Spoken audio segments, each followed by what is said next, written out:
infections. So Peter, I'm looking forward to this. Buenas tardes y muchas gracias por su invitación.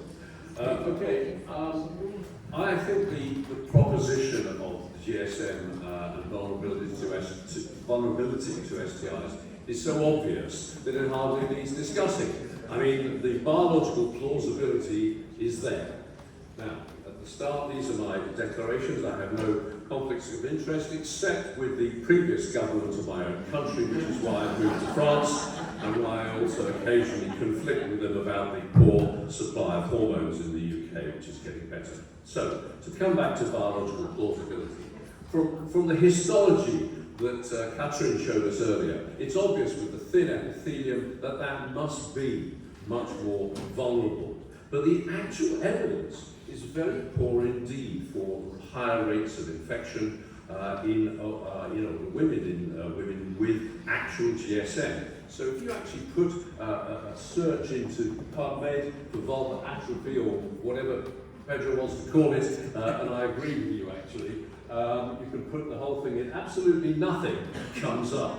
So you have to look around the subject, but let's get back to our biological plausibility. If you have reduced amounts of estrogen, then it's obvious you're going to alter the vaginal microbiome, change the local immunity, you've got reduced rugae, reduced elasticity, etc., thinner epithelium, poor lubrication, and also just to shout out to Nick Panay, if you use the wrong lubrication, you can make it worse. And this gives you tissue friability, microabrasion. It's the last thing that you want. And actually, I thought also I might show this particular picture of postmenopausal women with localized provoked vestibulodynia, because you can see that thin, inflamed area must be a potential site for damage. And of course, the site of pain, and this woman responded immediately to intravaginal estradiol, as a lot of these women do. So remember that the more enthusiastic you are, the more the transmission efficiency there is, and the more damage is done. And of course, you all know this from COVID, that this was originally produced in relation to HIV. You obviously need to change partners and have an infection that has a reasonable duration of infectivity. And so the one that we're most interested in is HIV. So let's just take an analogy of HIV, which is where HIV came from, SIVMAC, simian immunodeficiency virus in macaques. And this is an excellent study where they oophorectomized female macaques and then tried to infect them with SIV. And you can see from the results here that estrogen was highly protective, and progesterone also did not help at all, and may in fact have assisted in the transmission. So that's a very, very robust animal model to suggest that a well-estrogenized vagina is less likely to be infected. But if you think about it, when you're looking at HIV transmission is likely over a certain viral load, but it's very unlikely at low viral loads, and we know this, of course, in the treatment as prevention. But this is heterosexual work done in Africa. But we also know or assume that if you have other sexually transmitted infections present, if you've had sexual assault, trauma, fragility, then you're going to increase the risk of transmission. Well, I'm worried here as to whether these postmenopausal women are going to be at extra risk. Are they? We don't actually know, but we assume that they are. So the thing that we're really most important here is hypoestrogenism and HIV acquisition risk. But also we know that there's a higher trichomonas prevalence after menopause, but there are so many confounding social and behavioural factors. I'll just mention very briefly, of course, that if you test women for sexually transmitted infections with PCR at a prevalence, for instance, of only 1%, then your positive predictive value may only be 50% for gonorrhea with some of the tests that are available now. So doing the actual research and caring for these women, looking and diagnosing STIs is quite difficult.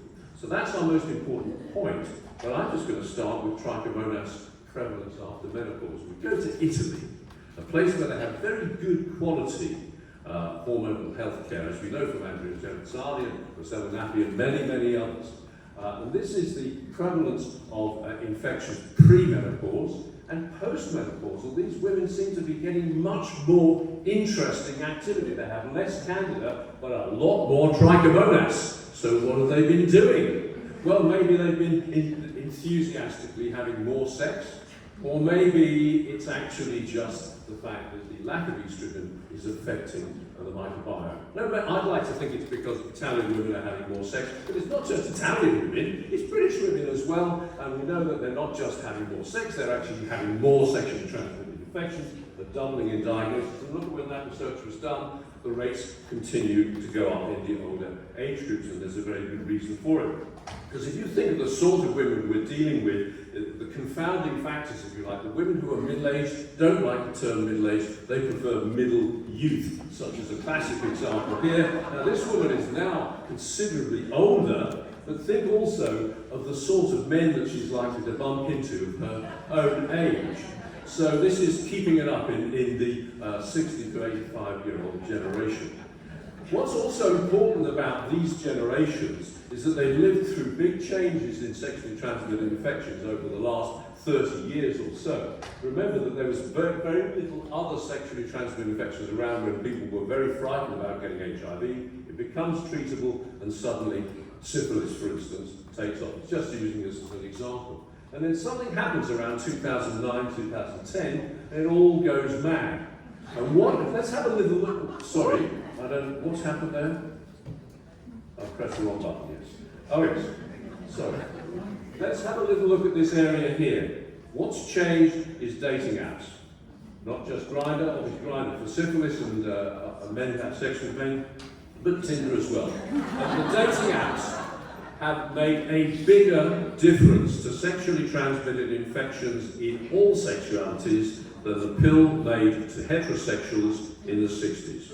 A bigger difference. Everything is going up in all age groups. So it's quite important. So if you think of our woman in the middle here, the various different vulnerabilities, she's subjected to the winds of fate, and it's a different sexual marketplace that she might be going into now than when, for instance, she may have settled down 10, 20 years ago or so. Even worse, she ends up with the wrong treatment. She gets given SSRIs, which will reduce her libido and prevent her getting to orgasm.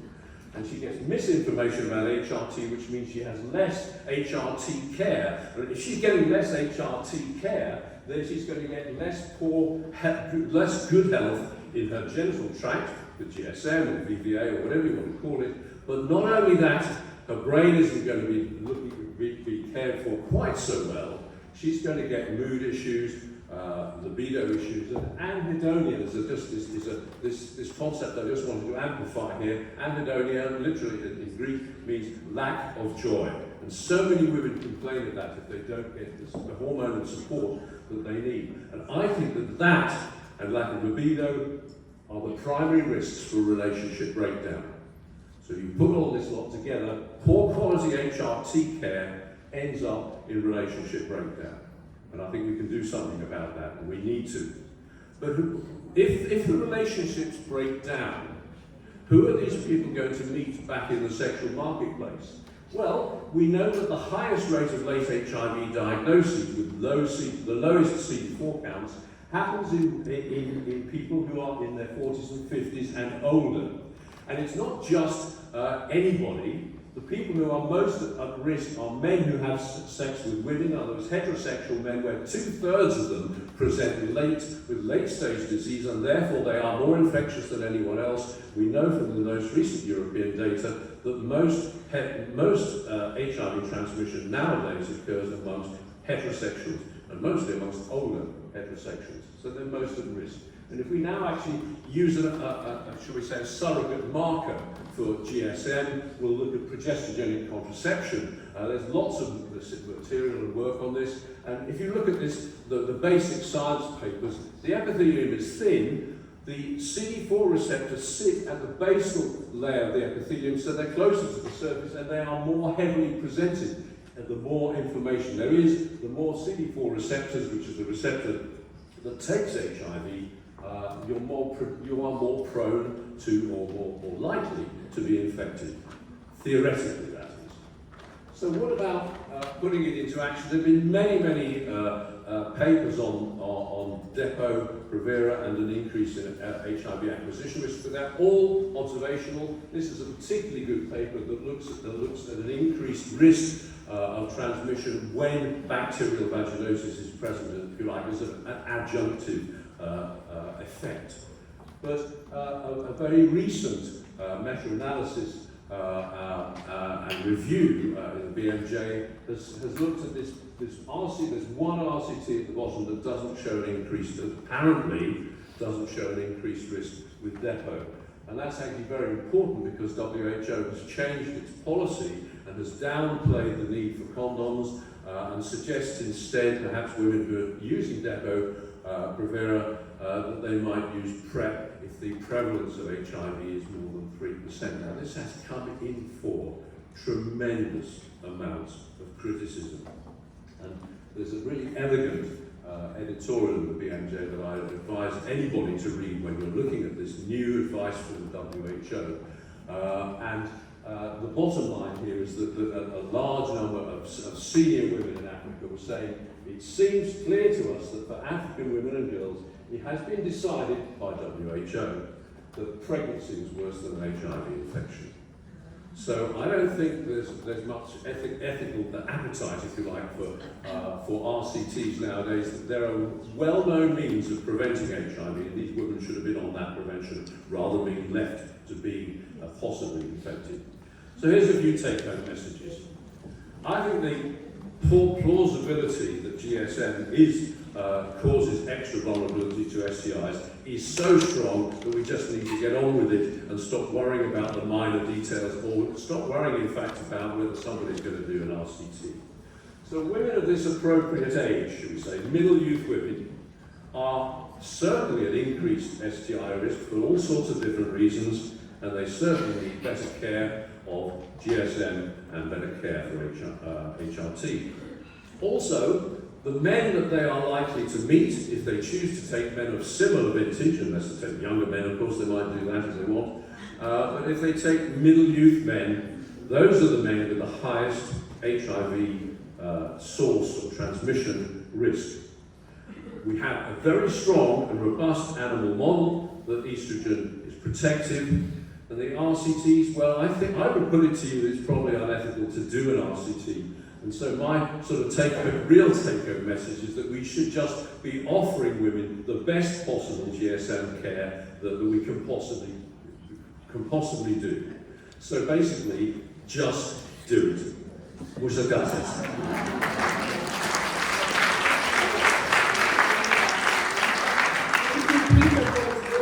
I was just wondering if you should start a cooperation with Tinder to investigate the topic.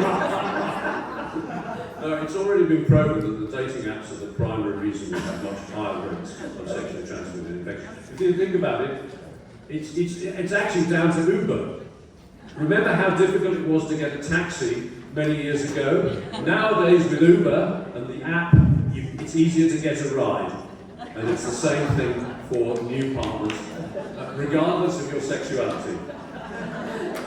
So I think we have to stop it without any questions. Thank you so much.